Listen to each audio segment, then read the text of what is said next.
ఈరోజు సర్వపిండి ఎలా చేయాలో నేను మీకు చేసి చూపిస్తాను. చూడండి, 2 కప్పుల బియ్యం పిండి అండి, 2 కప్పులు ధనియాలు, జీలకర్ర, వెల్లిపాయ, ఈ 3 కచ్చపచ్చగా దంచుకోవాలి. చూడండి, ఉల్లిగడ్డ, కరివేపాకు, కొత్తిమీర, పల్లీలు, నువ్వులు, ఇవి నానబెట్టుకోవాలండి. శనగపప్పు నానబెట్టిన కొంచెం శనగపప్పు. రోట్లో ఫస్ట్ ధనియాలు, జీలకర్ర, వెల్లిపాయలు, ఇవి కొంచెం ఒక ముక్కగా దంచి పెట్టుకున్నాం.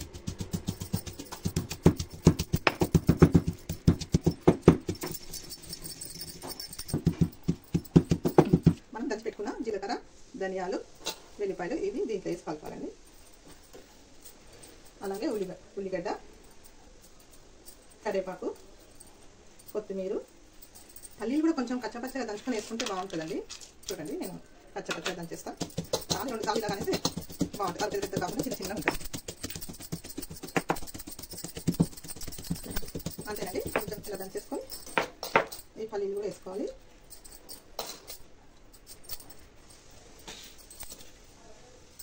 నువ్వులు,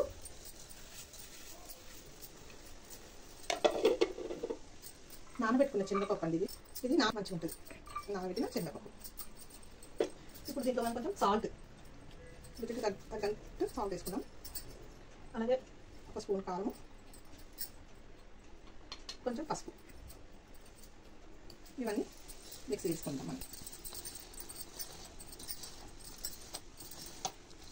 ఇలా మొత్తం మిక్సీ చేసిన తర్వాత ఇలా అన్నీ కలిసేటట్టు మిక్సీ చేసుకుందాం.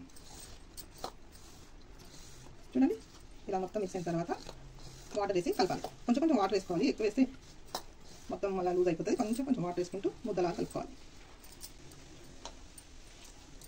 ఎక్కువ వేసుకోవద్దండి, లైట్గా వేసుకుంటూ కలపాలి.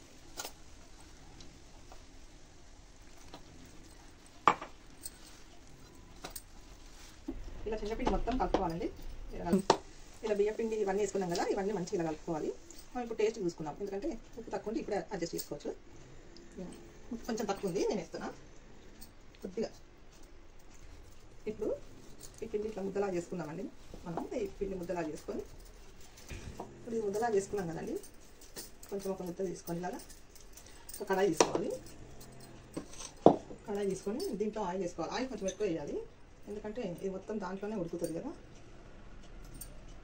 ఆయిల్ మొత్తం చేతితోని ఇలాగానండి, కడాయి మొత్తం ఆయిల్ రుద్దేసుకోవాలి.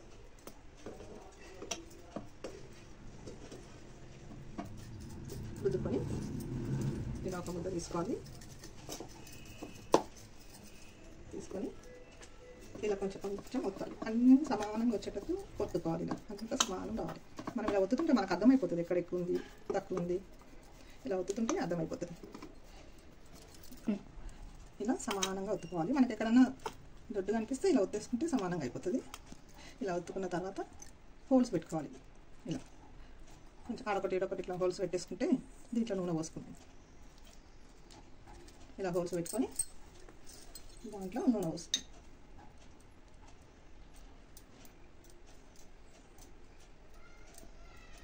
చుట్టూ కూడా కొంచెం పోద్దాం.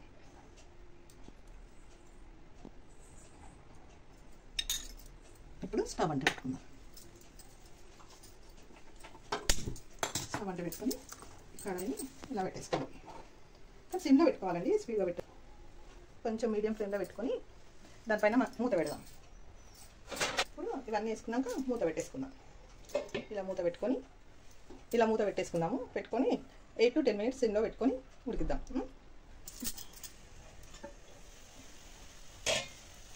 ఇప్పుడు ఇలా చూసుకోవాలి, ఒకసారి తీసి కొంచెం బ్రౌన్ అయిందండి మొత్తం. చూద్దాం, ఇంకొక 2 seconds అయితే అయిపోతుంది. మన తెలంగాణ సర్వపిండి రెడీ అయింది. ఒకసారి చూద్దాం. ఒకసారి చూడండి. వావ్, చూడండి ఎలాగైందా. వేడిగా ఉందండి. ఒకసారి చూస్తున్నా అన్ని సమానంగా కాలిందా లేదా ఒకసారి చూస్తాను. అయిపోయిందండి, మన తెలంగాణ స్పెషల్ సర్వపిండి రెడీ అయింది. మీరు కూడా చేసి చూసుకోండి, చాలా బాగుంటుంది.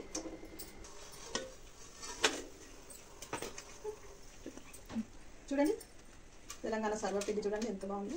ఒకసారి టేస్ట్ చూద్దామండి. కాలుతుంది, వేడిగా ఉందండి. సూపర్ అండి.